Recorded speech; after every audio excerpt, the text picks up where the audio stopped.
भगवान की अद्भुत रचना है माँ। एक बच्चा दुनिया में कदम रखने से पहले अपने असली घर मतलब परमधाम स्वर्ग में रहता था। वह बच्चा आराम से अपने परमपिता के पास स्वर्ग में रहता था। वहाँ वह बड़ा खुश था और वहाँ उसे किसी बात की कोई तकलीफ नहीं थी। एक बार परमपिता शिवजी जी ने उससे कहा, तुम्हारा नीचे धरती पर जाने का समय नजदीक आ रहा है। बच्चे ने कहा, भगवान, मैं इतना छोटा हूँ, मैं खुद से तो कुछ कर नहीं सकता, सिर्फ हंसना और खेलना ही जानता हूँ, इसलिए मुझे कहीं नहीं जाना। मैं हमेशा आपके साथ ही रहना चाहता हूँ। शिवजी जी ने कहा, धरती पर मेरे बहुत सारे फरिश्ते हैं, उन्हीं में से एक मैंने तुम्हारे लिए चुन लिया है, जो तुम्हारा इंतजार कर रहा है, अब से वह तुम्हारा ख्याल रखेगा। बच्चे ने कहा, मुझे तो कुछ समझ ही नहीं आता, ना देखकर, सुनकर और ना ही बोलना आता है। मेरा तो सारा काम आप ही करते हो और आप ही मेरा ख्याल रखते हो, ऐसे मैं अकेला धरती पर कैसे जाऊं? शिवजी जी ने कहा, तुम्हारा फरिश्ता तुम्हारा चेहरा देखकर ही समझ जाएगा कि तुम्हें किस चीज की जरूरत है और तुम क्या कहना चाहते हो, और न ही उससे बात करने के लिए तुम्हें किसी भी भाषा की जरूरत पड़ेगी। बच्चे ने कहा, अगर लोग मेरे से बात करेंगे तो मैं समझूंगा कैसे? भगवान ने कहा, तुम्हारा फरिश्ता तुम्हें बाहरी लोगों से बातचीत के लिए भाषा भी सिखाएगा। वह तुम्हारे होठों पर जरा सी मुस्कान लाने के लिए किसी भी हद तक चला जाएगा और तुम उसके प्रेम को महसूस करोगे और खुश रहोगे। भगवान ने कहा, तुम्हारा फरिश्ता ही तुम्हें हाथ जोड़कर प्रार्थना करना सिखाएगा।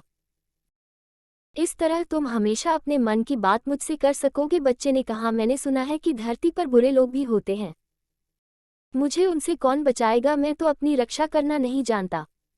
भगवान ने कहा, तुम्हारा फरिश्ता ही तुम्हें बचाएगा, भले ही तुम्हें बचाते बचाते उसकी जान खतरे में क्यों न आ जाए। बच्चे ने कहा, मैं हमेशा दुखी रहूंगा क्योंकि मैं यह सब नहीं देख पाऊंगा। इस पर भगवान मुस्कुराए और बोले, तुम इसकी चिंता मत करो, तुम जब जब अपने फरिश्ते को देखोगे उसके चेहरे पर मुझे ही पाओगे। थोड़ी देर में ही धरती पर किसी के दर्द से चिल्लाने की आवाज आई। बच्चा समझ गया कि अब उसे जाना होगा। उसने रोते रोते भगवान से आखिरी प्रश्न पूछा, हे भगवान, अब तो मैं जाने वाला हूँ, कृपया मुझे उस फरिश्ते का नाम बता दीजिए।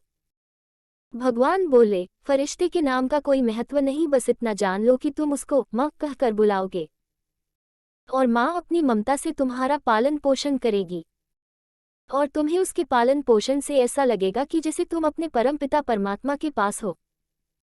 लेकिन एक बात का तुम भी ख्याल रखना कि जो फरिश्ता मैंने धरती पर तुम्हारे लिए चुना है, जिसको तुम माँ कहकर पुकारोगे, उसकी आंखों में कभी तुम्हारे कारण आंसू ना आए, क्योंकि अगर वह फरिश्ता रोएगा तो मैं भी रोऊंगा और उस फरिश्ते के कदमों में तुम्हें स्वर्ग नसीब होगा।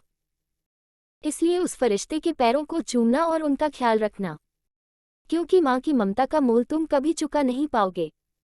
तुम्हें जन्म देने के लिए माँ बहुत दर्द सहन करती है, इसलिए मेरे उस फरिश्ते का ख्याल रखना।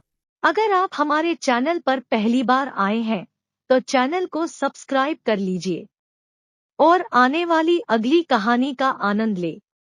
धन्यवाद।